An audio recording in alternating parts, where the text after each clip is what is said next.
Voici le dernier moment de Hubert de Givenchy. Un adieu silencieux, élégant, à l'image de l'homme qu'il a toujours été. Avant de quitter ce monde, il aurait murmuré une phrase énigmatique à son fidèle majordome.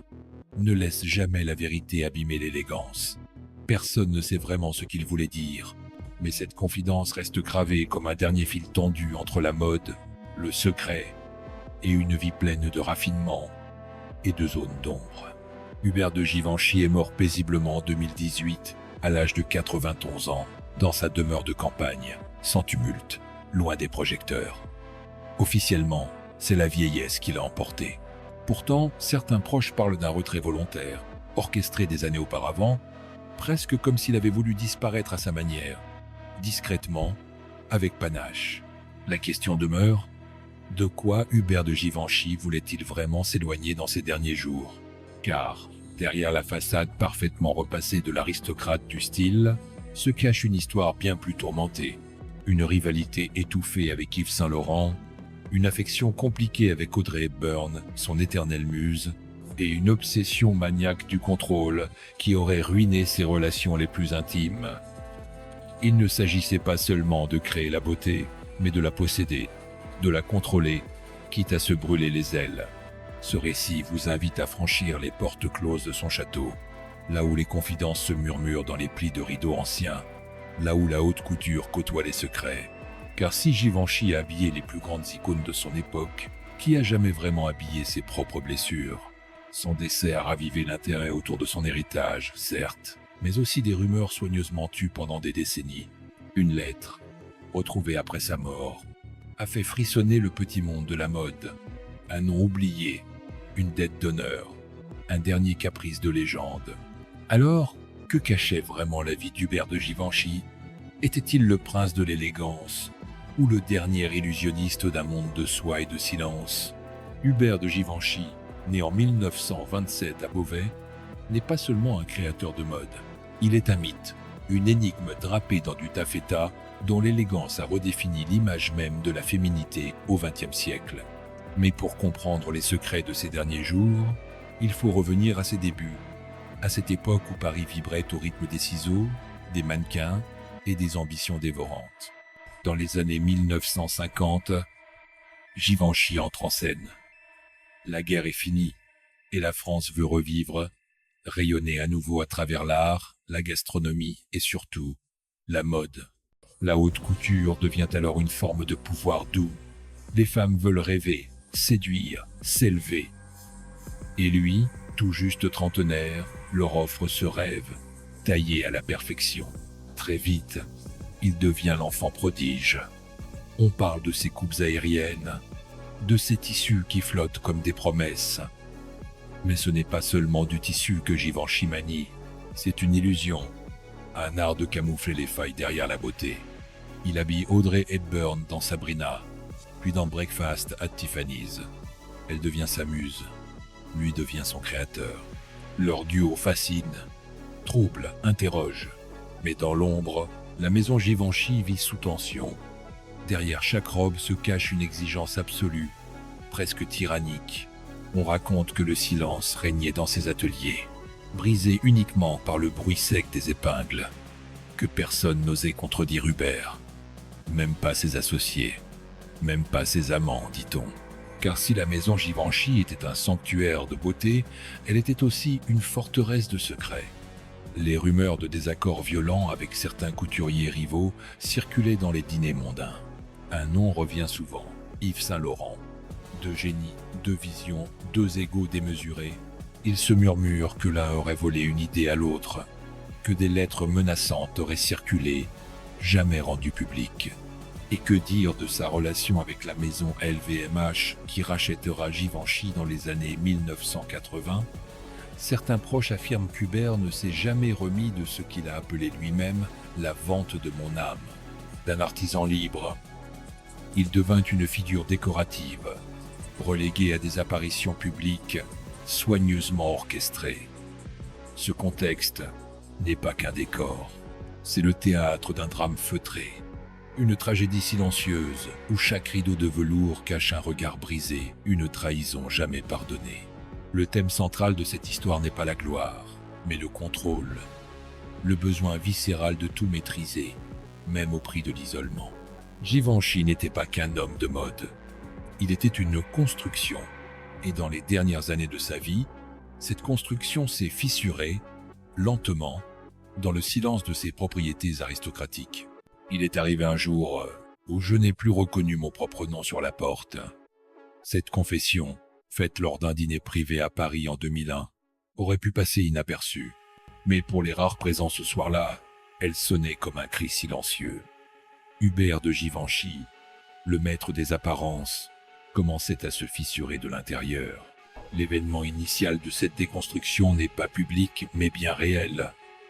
La montée fulgurante des marques commerciales et des stylistes stars qui transforment la haute couture en spectacle de masse. Givenchy, homme de tradition et de discrétion, se retrouve pris au piège d'un monde qu'il ne comprend plus. Il voit ses successeurs déformer l'image qu'il a mis des décennies à bâtir. Puis vient la trahison ultime. En 1995, John Galliano est nommé à la tête de la maison Givenchy. Pour la première fois, le nom Givenchy appartient à un autre. Le choc est immense. Un proche rapporte qu'Hubert aurait éclaté de colère dans sa demeure du Loiret. Ils m'ont volé mon héritage. Galliano, excentrique, flamboyant, tout ce que Givenchy n'est pas, défile avec fracas dans ses créations baroques. Les anciens collaborateurs d'Hubert parlent alors d'un homme replié sur lui-même, presque humilié. Mais ce n'est que le début. Suivent d'autres créateurs, dont Alexander McQueen, au talent reconnu, mais à la personnalité torturée. Givenchy assiste, impuissant, à la transformation de sa maison en vitrine de provocation. Il n'est plus consulté. Il n'est même plus invité. Il devient un fantôme prestigieux dans un monde qui le dépasse. Ce retrait de la scène publique coïncide avec une série d'épreuves personnelles. On évoque une solitude pesante, des tensions familiales, une santé mentale fragile. Un ancien assistant confie, il vivait entouré d'objets précieux, mais plus personne ne le touchait. Il parlait à ses robes, pas à ses amis. Le point culminant de ce lent naufrage arrive en 2010. Lors d'un événement privé, une vidéo le montre, assis à l'écart, les yeux dans le vide, alors que la haute société parisienne célèbre ce qu'elle appelle l'héritage Givenchy. Une hôte tente de le féliciter. Il sourit, puis murmure « Ce n'est pas moi qu'il célèbre, c'est une idée morte. » La conséquence de cette lente érosion de son image, un retrait quasi total de la vie publique. Plus d'interviews, plus d'apparitions. Seulement quelques photos floues, prises à distance, dans les jardins de son château. Il avait tout orchestré. L'oubli comme ultime élégance. Mais même dans l'ombre, les rumeurs continuent.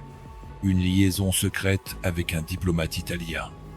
Un conflit juridique autour d'un héritage dissimulé. Une fondation privée qui aurait été créée pour financer, dit-on, une résidence artistique où personne n'a jamais mis les pieds. Ce que l'on croyait être une retraite paisible devient peu à peu un mystère. À mesure que le corps de Givenchy s'affaiblit, la légende se renforce. Et dans les derniers instants de sa vie, il semble que tout ait été préparé pour un départ sans bruit, mais avec 1000 non-dits. La vérité noire de la vie d'Hubert de Givenchy ne réside pas dans un scandale retentissant ou un drame mondain. Elle est bien plus discrète, bien plus cruelle. Il s'est senti effacé, vivant, à mesure que la mode devenait spectacle. Il s'est vu transformé en légende figée, privé de voix, de création, de contrôle. Et pour un homme qui avait fait de l'ordre, de la précision et de la maîtrise son credo absolu, c'était une lente agonie. Un événement resté secret pendant des années a refait surface après sa mort. En 2016, 2 ans avant son décès, Givenchy aurait demandé à un notaire de Paris d'organiser la destruction de certains de ses carnets de croquis. Plusieurs témoins parlent d'un rituel étrange, presque cérémonial. Il aurait assisté lui-même à l'incinération. Quand on lui aurait demandé pourquoi, il aurait simplement répondu « Je ne veux pas que l'on me remixe », une phrase dérangeante, révélant une peur viscérale d'être trahi même après sa mort. Ce geste choquant, effacer volontairement une part de son génie, illustre une souffrance profonde, celle d'un homme dépassé par son propre héritage. Il ne voulait pas être repris, modernisé, interprété. Il voulait être terminé. Autre révélation troublante, dans son testament, un paragraphe entier est consacré à la protection du silence. Il y stipule que certains documents ne devront jamais être rendus publics avant au moins 50 ans. Que cache ce silence imposé? Des lettres, des noms, des dettes d'âme? On ne le saura peu, être jamais. Les médias, eux, n'ont pas tardé à encenser sa mémoire. À sa mort, en mars 2018, les titres pleuvent. Le dernier aristocrate de la mode s'en est allé. L'élégance à la française tire sa révérence. Adieu, monsieur Givenchy. Mais peu ose évoquer la solitude, le retrait, le vide. Une image parfaite est plus facile à vendre qu'un créateur en pleine crise existentielle. Les réseaux sociaux s'enflamment.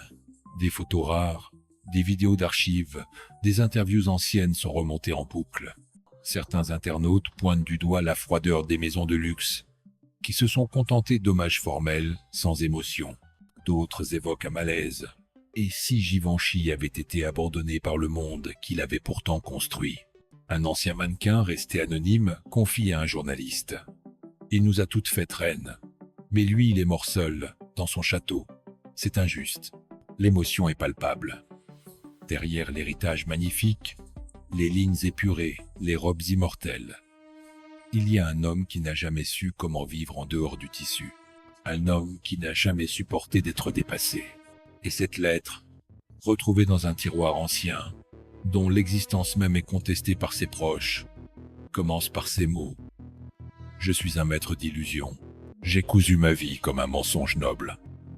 Hubert de Givenchy n'était pas simplement un couturier. Il était un architecte de la grâce. Un homme qui, sans jamais élever la voix, a redessiné le contour du rêve féminin. Mais si la haute couture est un art du visible, la vie d'Hubert, elle, fut tout en invisible. Silence élégant, émotion retenue, douleur tue. Notre opinion, ici à la chaîne, est teintée d'admiration, mais aussi de malaise. Peut-on célébrer l'héritage d'un homme tout en fermant les yeux sur sa profonde détresse? Peut-on parler de génie sans évoquer la solitude qui l'a englouti? Hubert de Givenchy est un mythe, certes, mais un mythe qui s'est lui-même effacé pour préserver une image trop parfaite, trop lisse.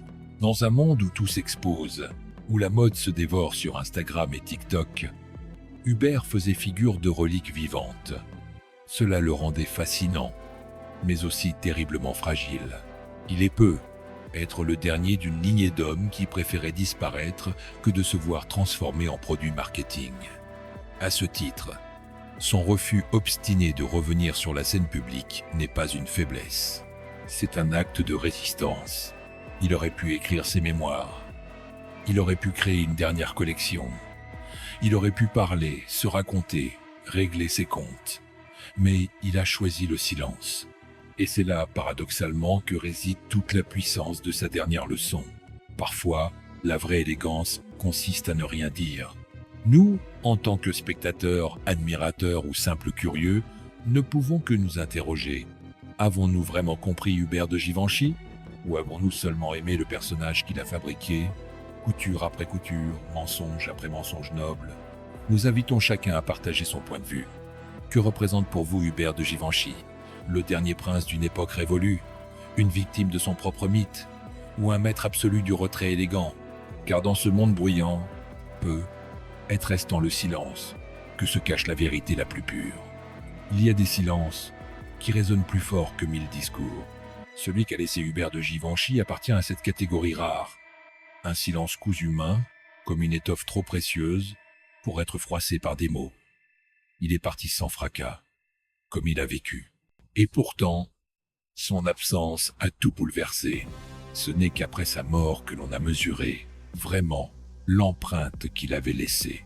Dans les galeries de mode, dans les musées, dans les films intemporels avec Audrey Hepburn, dans les regards discrets de celles et ceux qui portent encore ses créations vintage avec une forme de révérence sacrée. Chaque robe qu'il a dessinée, chaque silhouette qu'il a sublimée, porte en elle une mémoire, une promesse d'éternité. Givenchy appartenait à une époque où l'élégance n'était pas une posture, mais une philosophie. Il n'a jamais crié pour exister. Il n'a jamais provoqué pour séduire. Il a simplement tracé une ligne, fine, noble, indiscutable, entre le beau et le banal. Et cette ligne, nous la suivons encore aujourd'hui, souvent sans même le savoir. Mais au-delà de l'icône, il y avait l'homme. L'homme que peu ont connu. Celui qui parlait peu mais observait tout. Celui qui transformait ses blessures en plis invisibles. Celui qui, peut-être, ne s'est jamais autorisé à être aimé autrement que pour son talent. Aujourd'hui, il ne reste que des archives, des hommages, des vitrines. Mais aussi une sensation persistante, celle d'avoir manqué quelque chose. Une dernière vérité, un dernier regard, une dernière confession. Il y a des histoires qui n'ont jamais été racontées. Mais maintenant, vous les connaissez.